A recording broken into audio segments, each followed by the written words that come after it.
Okay, hello everyone. My name is Haoyi, and this presentation is about Java build tooling. The motivation for this talk is that although Java is known to be extremely performant, easy to use, and easy to maintain, Java build tools often don't quite live up to that reputation. So this talk will explore what are challenges of Java build tooling at a small scale when you're first setting up your project.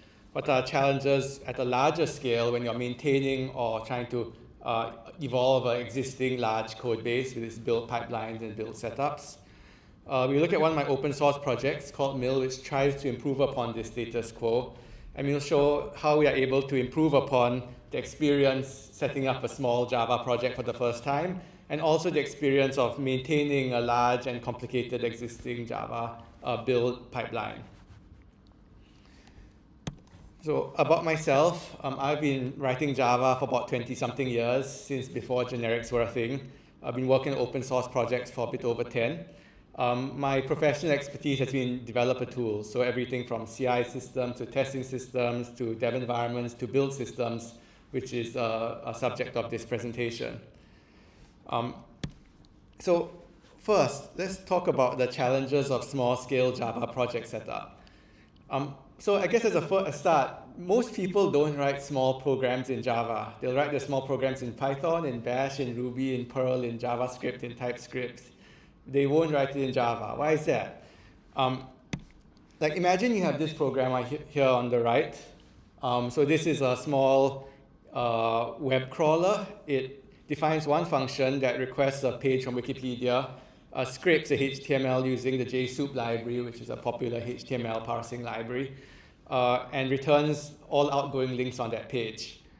We then, in the main method, will start from the start page given in the entry point, and we do kind of a breadth-first search layer by layer to traverse the Wikipedia article graph.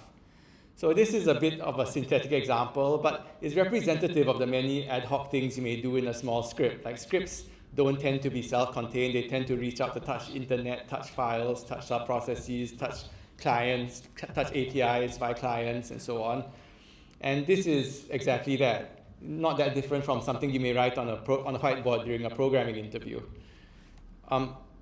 So let's say I wanted to run this Java code. Like if it did not have the JSoup library, we could just run it using Java HTML scraper.java and we would be done. But because of the JSoup library, it becomes a bit trickier. So first, you need to install Java. I'm sure you've all done it before. We've probably all done it 100 times. And you need to decide what version of Java to use. Do you get it from Oracle? Do you get it from Corito? Do you get it from SDKman? Do you need to first install SDKman using Homebrew and then first install Homebrew? Or do you use JEnv? You need to install Maven. Again, you might need to make sure that the version is correct, and you need to decide whether MVN or MVNW as a bootstrap script. But once you do that, then Maven will compile and download and cache all the stuff for you. But we're still not done.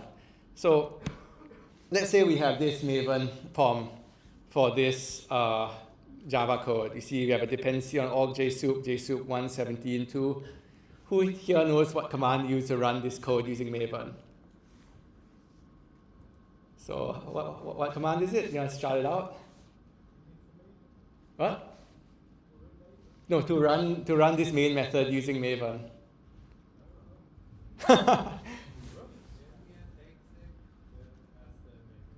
Yeah, okay, that's right.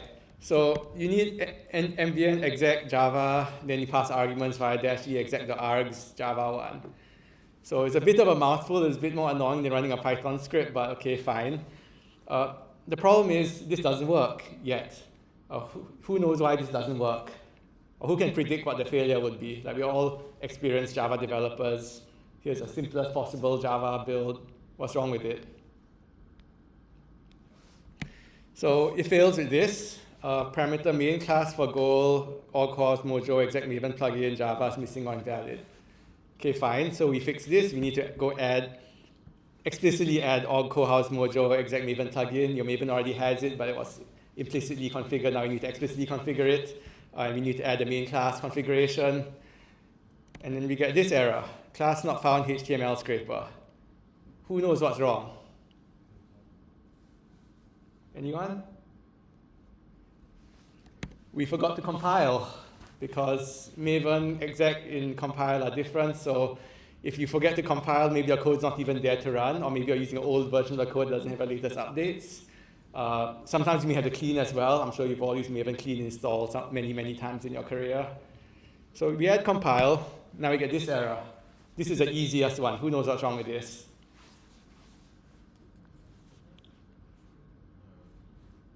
Yeah, wrong JDK version, that's right. So now it's 2026, but Maven defaults to Java 8, which was released 12 years ago, I believe, or 13 years ago.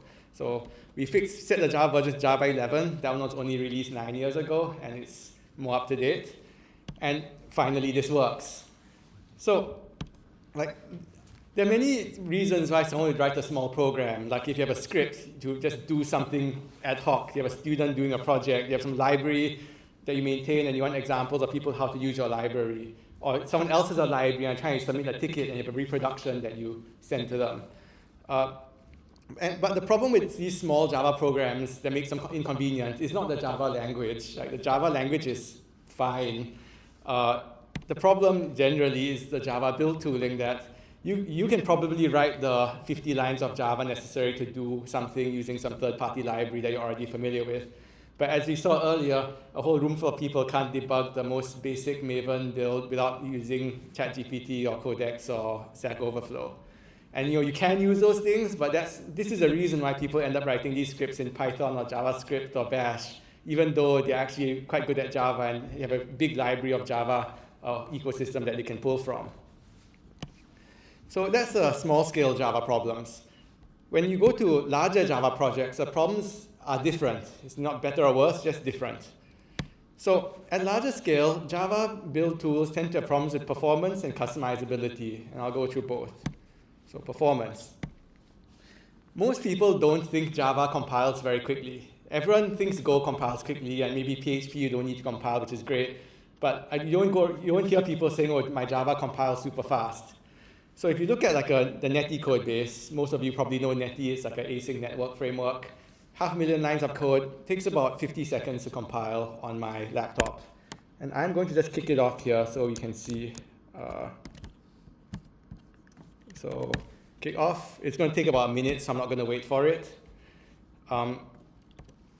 If you look at a single module within Netty common, it's about 29,000 lines of code, and it takes about 4.5 seconds. So it's a bit slower by lines of code per second because we don't have the parallelism of 10x that we use for the whole repo.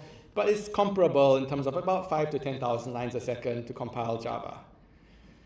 So 4 to 5 seconds for a small project doesn't seem very fast. But what people don't realize is that if you take away Maven and just run Java C, use the same Java version, same class path, same source files, it's 3x faster. So now you're down to 1.5 seconds to compile a small module. Still not very fast, but doesn't seem so sluggish anymore. You click and done. But most people also don't realize that running Java C like this is the worst possible performance you'll get out of the Java compiler. Because the Java compiler is written in Java, it runs on the JVM, which suffers from slow startups and only gets fast later if the program runs for a period.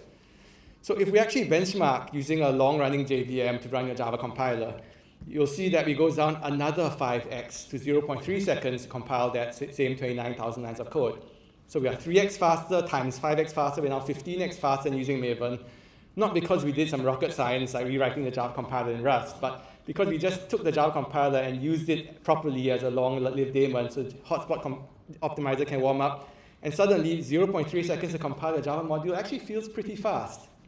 So I can show you all this live. Here is the Maven command. So earlier we saw Maven compiling the whole code base took about 50 seconds down the bottom left. If I use Maven to compile Netty common, 174 source files, takes about 4.5 seconds, what we saw on the slide. If I just run Java C raw, same class path, same Java compiler, same everything, same source files, just without Maven, you see it takes about 1.5 seconds-ish. And if I run this bench.java file, it just spins up a long-lived JVM and compiles repeatedly to give it a chance to warm up. You see the first time we compile it takes about 1 second, so still pretty sluggish. But over time, you'll see it gets faster and faster as the JVM warms up. And after a while, we see about 300 milliseconds to compile the same code because the hotspot optimizer is kicked in and JVM is fast. So compiling code is not the only thing you do day to day, but this is just a demonstration of how much surprising overhead your build tool can add. Like people expect 10%, 20%, 50% overhead. People don't expect 15 times or 1,500% overhead of the build tool adding on top of your underlying Java toolchain. So the second big issue here is customizability. Any big project has to customize their build. That's almost like an inevitability. Like you have a custom audit process of your bill of materials. You have a custom linter that one team wants to use, but the other team doesn't want to use, or custom deployment metadata, including some debugging information. So imagine our requirement as a straw man again is just save the project line count as a line count txt resource file. Again, very synthetic and artificial, but representative of the many weird things people need to do in their build process. So this is how you do it using Maven. Very easy, straightforward, using shell to run mkdir and then finding all the Java files, counting the lines. And there are 2 bugs in it. Who can spot them?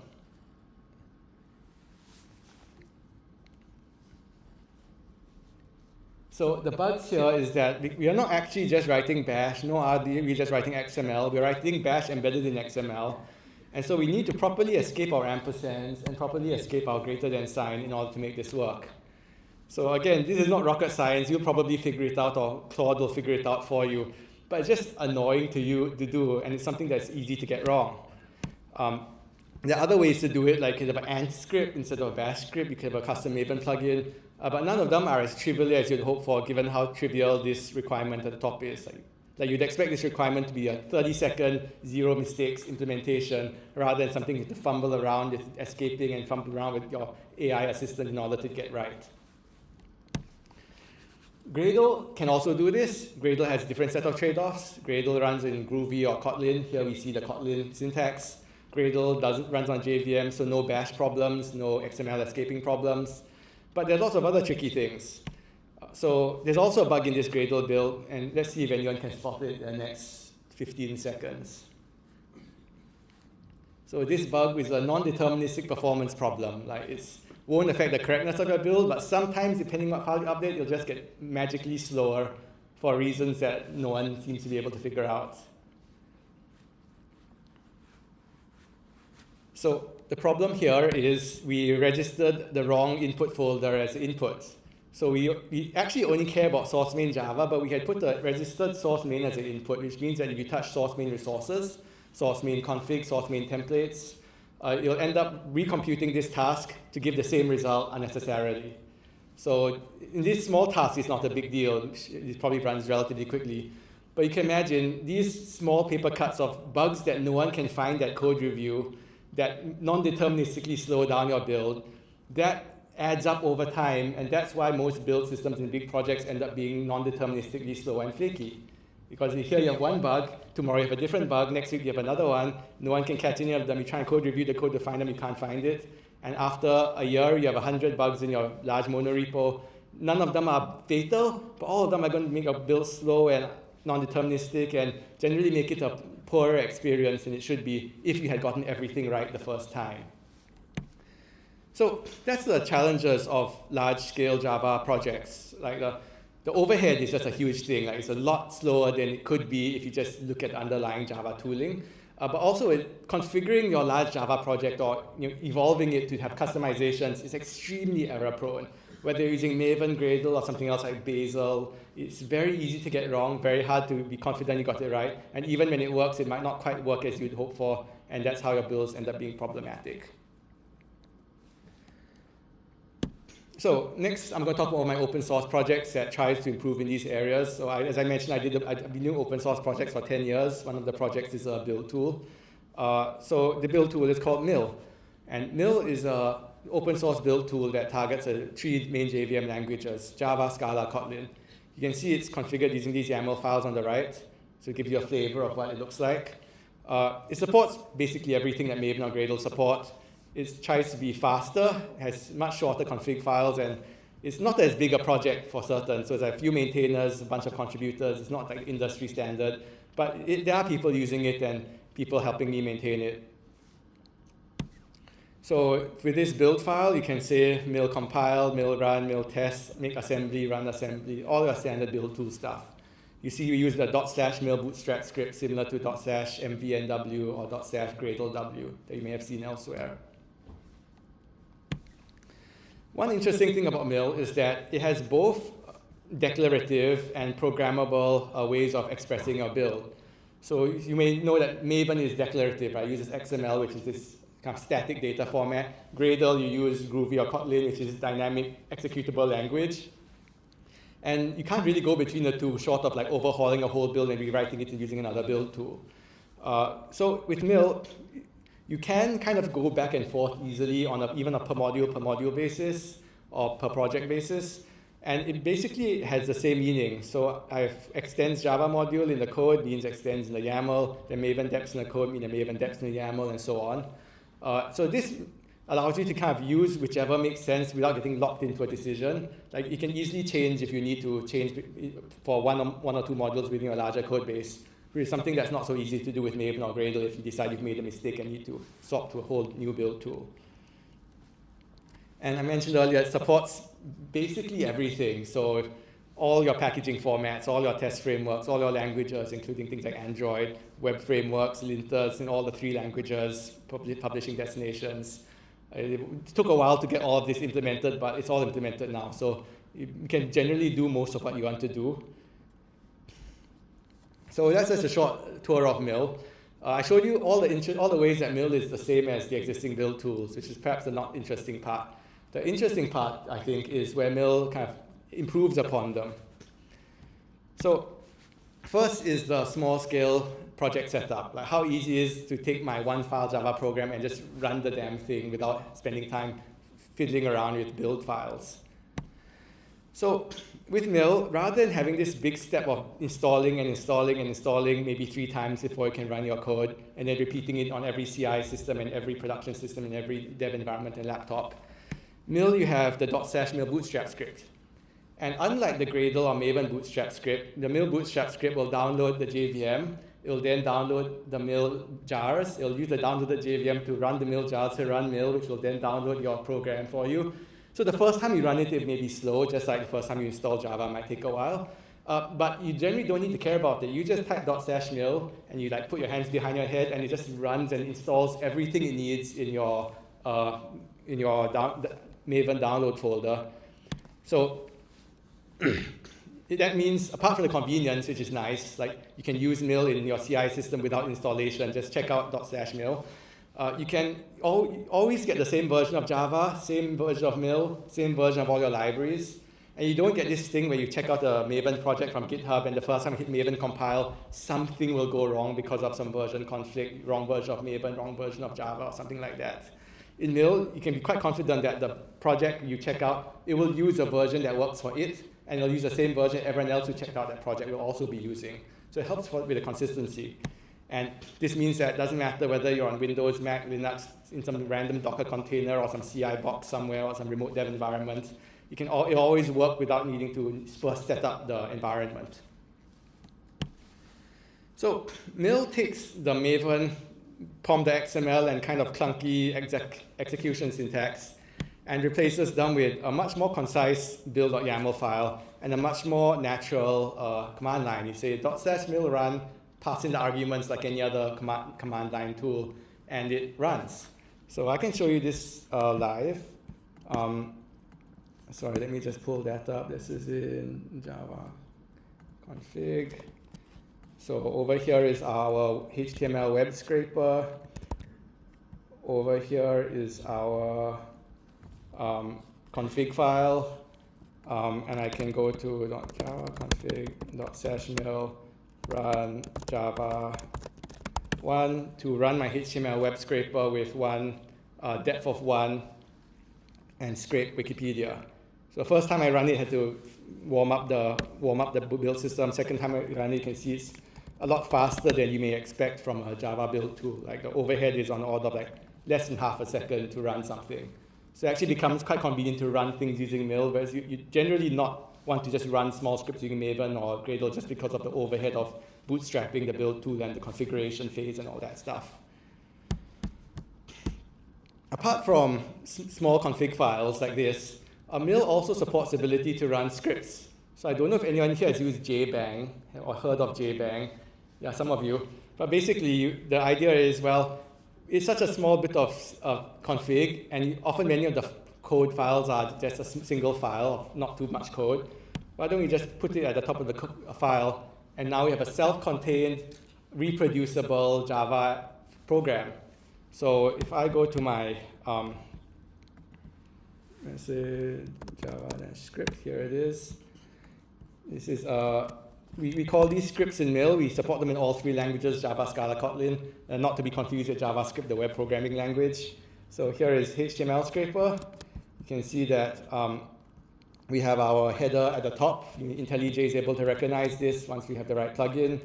I can go to my Java script folder, /mail HTML scraper.java, pass in Java 1, and it just runs the script very quickly out of the box without needing to set up anything. And it doesn't just run the script here. It means that if I email the code to any of you to run on your laptop or run on your CI machine, it will run the same way with the same Java version, same Mill version, and same JSoup version and other dependencies. So it makes the scripts portable in a way that even Python scripts or Ruby scripts tend to be a bit more finicky to deploy broadly across an organization or system. So that's the small-scale project setup with Mill. Basically, it makes it super easy to just take a piece of Java code and run it. Like, you don't need to fiddle around with escaping XML, weird command line syntaxes. Just say mill run, or just mill that script, that Java file, and it will generally work quite quickly, quite reliably, and quite reproducibly. So the next area that I'm going to look at is the large-scale Java projects. So earlier we said that large-scale Java projects, the problems come from performance, customizability. So Mill tries to improve upon both of these areas. The first is performance. I mentioned earlier the Netty project. So in order to compare, we took Netty, which is traditionally built using Maven. We ported the whole thing to Mill. It took like an afternoon because it's basically the same build system. So 500,000 lines of code, 50 sub-projects, about 1 day or so to port over. And once you got all the tests passing in both Mill and Maven, we can actually run comparisons because now we have an equivalent-ish build of a large project using 2 different build tools. So one thing we found is that Mill's a lot faster than Maven for many common workflows. So earlier we saw parallel clean compile took 55 seconds on my laptop. This benchmark has it taking 48 seconds, but more or less there. Mill takes about 10 seconds or less, and I can show you. So if I go back to my Netty code base, I do mill clean and mill compile. So now the compiling starts. I've actually gone through the logs. It compiles all the same files in the same module layout, same Java version, same class path during compilation. The first time it compiles might take a bit longer because Mill might not have warmed up yet. Okay, first time it took about 13 seconds. Second time should be significantly faster. This is a clean compile, so all the sources are recompiled, just the Mill daemon is kept around so it gets warm. Second time it took just about 8 seconds. And it's 8 seconds to compile 500,000 lines of code. That's actually pretty snappy. If all of you had this experience working with Java, I'm sure it'd feel a lot nicer to use than having to wait 50 seconds twiddling your thumbs while Maven churns away. And this with the same degree of parallelism, 10 cores on a 10-core MacBook Pro. So, all the clean compiles are about 4 to 6x faster than Maven, while the incremental compiles are much faster because Maven doesn't really have an incremental compiler. Maven can only compile one module every file at a time, whereas Mill, when you change a single file, is able to recognize, oh, you touch up one Java file, I'll recompile it and leave the rest. And like once in a blue moon, it might get it wrong, but most of the time it makes it really fast for you to iterate when you're adding print lines, adding debug statements, or just trying to work on your code to figure out what's going on. And of course, your AI agents also enjoy it being a lot faster too when they are iterating on your same code base. Compared to Gradle, the difference is not quite as stark. Gradle also has an incremental compiler. Gradle is somewhat faster than Maven if set up correctly. I don't know if any of you have tried porting. But we see like about 3 to 4x faster than Gradle when you use Mill, and incremental compiler is maybe like 6 to 8x faster than Gradle. So Gradle is faster than Maven, maybe by 2x, and mill is just another maybe 3x faster again than Gradle is. One interesting thing that mill provides that most other build tools don't is visibility into where all this time is going. So every mill command generates a mill Chrome profile file. And you can open this. Let me show it to you. It is, if I open my output folder, is this over here, mill Chrome profile.json. You're not meant to read it yourself, but what you can do is you can open up Chrome:/tracing in your Chrome browser. All of you have Chrome tracing UI in your browser. I see most of you have Chrome installed. And this Chrome tracing UI is an interactive profile visualizer. So you don't need to install it. It comes with Chrome. People traditionally use it for profiling websites and profiling your web performance. But you can use it for anything. You just generate the JSON in the format that's documented online. And you can see, in this case, I told you that mill took about 8 seconds to run. Well, here is where the 8 seconds went. You can see at the start where it's heavily using all my cores. You can see it got bottlenecked on common compile, got bottlenecked a bit more here before it started using cores in parallel again. So maybe in this case, it's already fast enough you don't really care. But imagine if you run something, it took a while. You're wondering, why is it taking so long? Well, with mill, it actually makes it possible for you to kind of look at the profile and see, oh, this test is taking much longer than I thought it would, or this compile is taking a long time. Maybe I should go refactor that module, break it up so it can compile in parallel. So these aren't things that you can't do with Maven or Gradle, but it's sufficiently inconvenient that you probably won't. You probably won't go install a dev-velocity build scan server on your internal infrastructure, just upload your Gradle build scan for you to visualize it. But with mill, it's convenient enough that anyone with a Chrome browser can just run a command, dump it in your browser, and immediately see where all the time went, whether it was good timing, in this case, I think 8 seconds is pretty fast, or whether it was a slow timing, in which case you can start digging into the profile and seeing like where all my CPU seconds were going. So that's a performance angle. It has nice speed-ups, just like straight line, but also there's a bunch of features, things like build profiling, things like supporting large monorepos, things like selective testing. If you change one module, mill knows how to not run the unnecessary, unrelated modules on a pull request if configured. And it generally makes a much faster, smoother experience than working with Maven or Gradle, where you either don't have these things or you jury rig it with bash scripts or Python scripts to wrap around your build tool. The next thing I'm going to look at is a customizability angle, where earlier we saw how hard it is to not screw up when customizing Maven or Gradle. And we'll see what it's like using mill. So what's interesting about mill is that although mill has plugins like most other build tools, you often don't need plugins to do things. Like if you're customizing Maven, you want to use a build plugin because customizing it yourself is so error-prone that you'll probably screw it up. Whereas in mill, although there are plugins, it actually is feasible for you to just write code in your IDE with autocomplete and everything and get it working. And I can show you what that means. Where is my file? I think it's this one. Okay. So let me set up my terminal. So here is a minimal mill build file using its programmable syntax. So mill's programmable syntax that mirrors its declarative YAML is somewhat more verbose, but it is more powerful and flexible. So you can't write code in YAML, but if you expand it to this programmable syntax, you can write custom tasks and custom pipelines and so on. Let's say I want to take this. Maybe before that, one interesting thing is that you see object foo extends Java module. That means my foo subfolder you see here is a Java module. This is literally a JVM class or interface, and because we are just using the defaults, there is no custom config here. We're just using default source folder, default resource, default compile, stat, all are just the defaults. But let's say we didn't want the defaults. Let's say we wanted to count the lines of code in this module and go add it as a resource file, same as earlier. So we saw the experience dealing with Maven and Gradle. It can be quite fragile and error-prone. What's it like with mill? So in mill, your custom build pipelines are typically written using this object-oriented code. It uses Scala syntax, which is a bit different from Kotlin or Java or Groovy may be used to, but hopefully not that different. So methods are defined using DEF, and in Mill, all your tasks and build sets are methods. So if I want to define a new build task, I can do def line count is a task. And within this method, I can call other methods.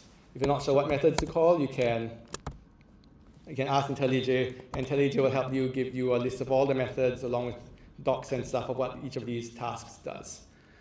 So in this case, I want to count the lines of code in this module. I probably want all source files, which is all the individual source files fed into a Java compiler. I call the method.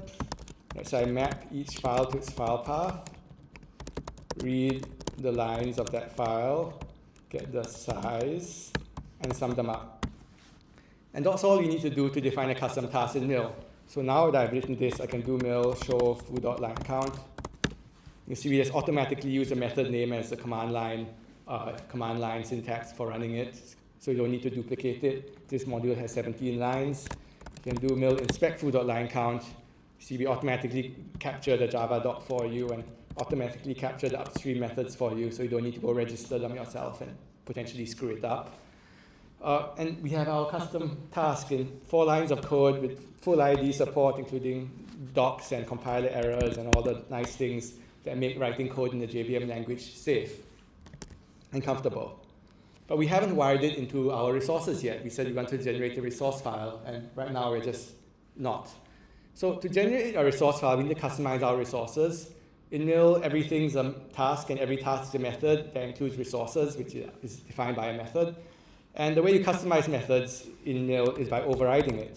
So I can say override def. Not sure what you want to override. Again, you can ask IntelliJ. There's a whole bunch of things you can override with docs for you to read. In this case, I want resources. I'm saying it's a new task. And I'm going to write to this task.dest folder, which I'll explain in a moment, my line count as a string. And I'm going to append this reference to this to my task.dest folder. So you may ask, what is this task.dest folder? And I'll show you. I do mill show foo.resources. You'll see that I have my original foo resources, which is my super resources I kept around on the resource path. I also have my output/foo/resources.dest, which is a task.dest folder. So the problem with this solves is that in most build tools, a file system is this huge global mutable mess where anyone can read and write to anywhere in your target folder. You don't know who's reading, writing to where, who's having race conditions on files, who's stomping over someone else's file accidentally. It generally becomes very hard to manage both for you and for plugin authors, which is why many build tools you have problems with plugins that don't work well because they're stomping over files or something like that. So in Mill, we say, well, we can't make the file system less mutable. Build tools do need to read and write files, but we can make the file system less global. So in Mill, every task can only write to files in the task.dest folder, and every task is given a unique task.dest folder based on the name of that task and name of the module. So in this case, I have foo.resources, and so the dest folder is foo/resources.dest. And then if you have a bar module, it'll be bar resources.dest. If you have a quack/bears module, it'll be quack/bears resources.dest. But the important thing is that they will never collide. And with Mill, when you're writing these files, you never need to worry about stomping over or being stomped over by someone else on disk. You basically can write your own little encapsulated mutable state that's read-only from other tasks. And both helps you and helps the Mill build engine reason about what you can do. Like, only one person can write to each folder at a time, so it's safe to parallelize them. Multiple people can read from it because after it's been written, it's read-only. And generally, Mill can take advantage of this to really optimize your build. That's why you could see it running much faster earlier. So one interesting thing here is, as you might have noticed, the ID support is pretty good. Like, I can look at the docs, I can jump to the overridden methods, I can see the default values. In this case, the default value is the resources folder. I can see where these things are used. Like, I can look for resources in here, see where it's used in other parts of the build pipeline. So this is in contrast to other build tools that nominally have ID support, but that doesn't work quite as well. So for example, let's say I pull up my the Mockito code base. So most of you probably heard of Mockito. It's a popular mocking unit testing helper library on Java Kotlin Groovy Scala, and it's configured using Gradle. In this case, using the Gradle Groovy syntax. So let me pull up the relevant file. So you see that Mockito does have these IDE support. There's special highlighting. You see the ID pops up the type signature. There is IDE support. But when you try to use IDE to do things, often it falls short. Let's say I want to see what was compiler args before I added these strings to it. You jump to it. Not only do you get a face full of decompiled bytecode, you also get a getter and a setter with no idea where it came from. And that's not just compiler args, JVM args, getter, setter, nothing else. Implementation, what does that do? It's a dependency handler with getter and setter, or provider, creator, and whatever. So although Gradle normally has IDE support, and Maven normally has IDE support, and Bazel nominally has IDE support, in practice it's very shallow. And you may ask, why is that? Like if I go to a random Java file in this code base, if I jump to anything on this screen, like let's say I jump to mocking details, I expect to not only get the docs and the type signature, which is what we saw in Gradle, I also expect to see the implementation. I expect to be able to recursively follow the implementation to see what's happening. So even if the docs are out of date, or there are no docs, or someone made a mistake in the docs, I expect to be able to navigate around the code base in my IDE to figure out what's going on. And I can do that in any JVM language except your build tool, which doesn't work. And the reason for that is that when you look at this JVM args plus equals or compiler args shift equals, these are really just global mutable variables. Like if any of you have programmed global mutable variables in your Java code, you know that jumping to a global mutable variable tells you very little about what the value actually is. And here, just because our JVM args is wrapped in the getter, setter, generated, templated classes, doesn't make them any less global, any less mutable. And because most build tools like Gradle or Maven or Bazel are built around these global mutable variables that anyone can set and anyone can read, it becomes impossible for your IDE to navigate around them the same way that they can navigate around your application code, which is typically defined without global mutable variables, with lots of classes, inheritance, methods, overrides, super, and all the normal things your IDEs and humans are good at. So what about Mill? So what makes Mill interesting is that in Mill, we define your build using classes, objects, methods, overrides, and super. So all this extends override super. These are exactly the same JVM semantics that you know. If I do override def fork args, for example, that's the middle name for JVM args, equals, I don't know, like dash debug. You see that not only do we get syntax highlighting and docs and all that, you can IntelliJ also knows this is an override. IntelliJ can follow the override. IntelliJ can see what the default the previous value was. In this case, it's an empty sequence of strings. And IntelliJ can help me navigate around to where this thing is used in the build system. So even if the docs were out of date and ChatGPT was hallucinating and Gemini was broken or Claude was down, which I think it was this afternoon, I can still navigate around my build to see where things are happening and what's going on. I can see fork args is using runner, runner is using run background task and run fork task. Run fork task is using run. That's how fork args ends up influencing my run method. I can go backwards. I don't know what final main class is. There's no docs, but I can just jump to it and I see it delegates to final main class opt. I can jump to that. I can see that it delegates to main class. Any explicitly specified main class, it says, it's a bit too small for you guys to read. If there is one explicitly specified main class, it uses it. If there's none, it calls all local main classes, which are all main classes detected that can serve as program entry points. If there's none, it reports an error. It's exactly one, it uses it. If there's multiple, more than 0 or 1, it again reports an error saying that we found multiple main classes. Please tell us which one to use by overriding main class. So what's interesting is not that this is a new experience. What's interesting is that this is the experience that you all have day in and day out working application code, but it's brought to your build system as well. So your build system becomes as comfortable and as safe as working in any application code base, where you can navigate around, you can figure out what things are doing and what things are used where, without having to pray to the ChatGPT gods to give you the right answer, or pray to what you memorized reading a Gradle book 5 years ago to tell you what you're meant to do in any particular point in time. So that's this demo. Yeah, so that's the customizability angle. So although superficially looks similar to Gradle, where yeah, it's One's customized in Kotlin or Groovy, one's in Scala, they look about the same. In practice, navigating around your build in Mill or working with your build in Mill feels extraordinarily safe. Your IDE will catch things for you, your IDE will teach you things, your compiler will catch mistakes, you can autocomplete, you can explore the types and explore the methods and explore what's defined where and what they do, all from the comfort of your editor. So that's the large-scale project management with Mill, like why I think it's much easier or much safer to do than with Maven or Gradle. Where with Maven or Gradle, like it's kind of slow and clunky as your project grows, and customizing it's always like terrifying because it's going to explode in your face without you noticing. With Mill, it's both pretty fast, even with a big project like Netty that can compile in 7.9 seconds on my laptop, 500,000 lines of code.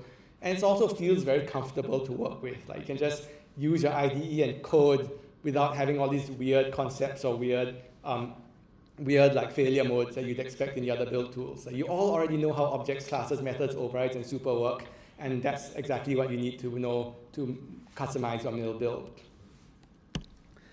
So that's the last slide. I guess the long and short of it is that if any of you have had problems with your build tool or are interested to see if there's anything better after using Maven for 20 years or using Gradle for 18 years since they were released, I encourage you to try out Mill. It's a much younger project than Maven or Gradle, definitely not quite as battle-tested in the wild. But there's a lot of very interesting ideas, I think, and these ideas translate into very concrete improvements to your user experience. Like whether you're starting a small script or experimenting and just run your Java code, or you're maintaining a large Java monolith, there are many ways in which Mill makes things just easier, faster, and safer than I think Maven and Gradle have managed to achieve over the past few decades. So the doc site is here with more information and documentation if you want to see. There's docs for Java, Scala, and Kotlin, mill-build.org. And there's an email here if you want to ask questions. You can also ask questions on GitHub issue tracker, or if you want someone to come help you like do consulting to help you roll this out internally. Yeah, and that's the end of the talk. I'll take questions. Thank you.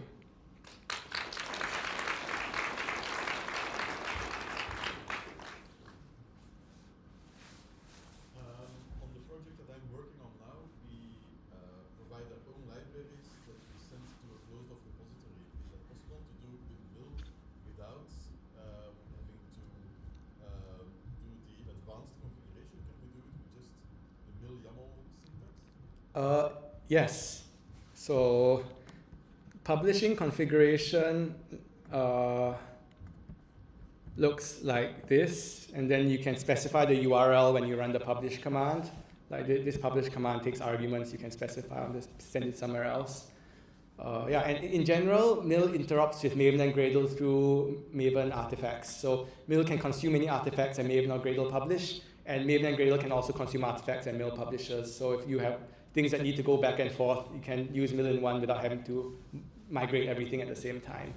Yeah, and it works for Maven Central, also works for your GitHub packages or Artifactory or JFrog back in the day. Yeah. Over there.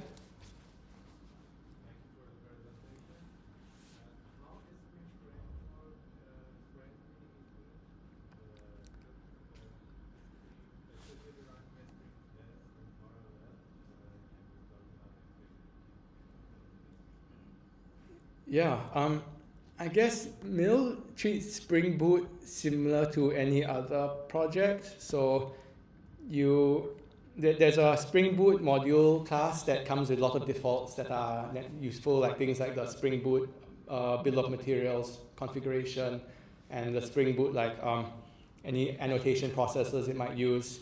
So you just set the platform version and you can just run it. In terms of exactly how the test parallelism works and whether it's safe to parallelize your tests, that will really depend on the individual test suite. Like Mill lets you turn it on and off or configure how much parallelism you want. But what ends up working really depends on how your tests are written. Like, do they search for a safe port? Do they share the same server? Will they collide over the same hard-coded port number? That one you have to experiment and see. Yeah. By default, Mill runs things in parallel just because you have 10 cores. You're not going to waste 9 of them sitting around. In the back there?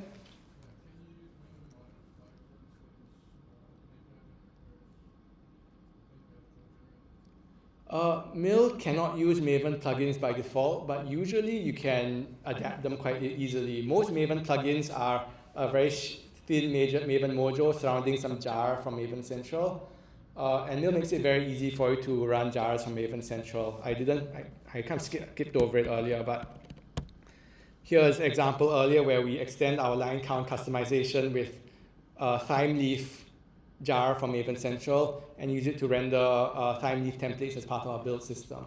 So again, this is a bit synthetic, but instead of thime leaf, you could imagine using the OpenAPI generator jar, or you can imagine using some linter jar they pulled from Maven Central or from an internal package repository. You just import them into Mill, and you can call them programmatically with full IDE support and type checking and autocomplete and all that. Yeah. Any other questions? Yeah. Scala has this built to SVT. Yeah. And even though it looks very simple, people don't feel like comfortable using this. Mm-hmm. So objection. And is Mill like another SVT for Java, or what is wrong with SVT, do you think? SVT had a lot of things wrong with it. Yeah, so I mean, I don't think I can tell you everything that's wrong with it. It'll take a while, but it was a very complicated build tool. The guy who wrote it wasn't really a programmer. He was a physicist. He was very smart, but then, back in 2012 with no programming background, you'd expect things to be not quite as you'd expect in 2026 for professional software engineers. So I think SVT had a lot of good ideas. It also had a lot of mistakes, and I think Mill tries to capture some of the good ideas, but fixes the mistakes. For example, SVT doesn't use normal JVM objects, classes, and methods. SVT has its own inner platform where it defines its own method, class, and everything internally that interprets in order to generate a build model. And that added a lot of complexity because you have both the JVM level methods, classes, and inheritance. You also have the SVT level methods, classes, and inheritance kind of stacked together. So Mill flattens it out. So you only need to care about the JVM level, and it's much easier to understand in that way. So there are a lot of ways that Mill tries to fix SVT, and that's just one of them. Okay.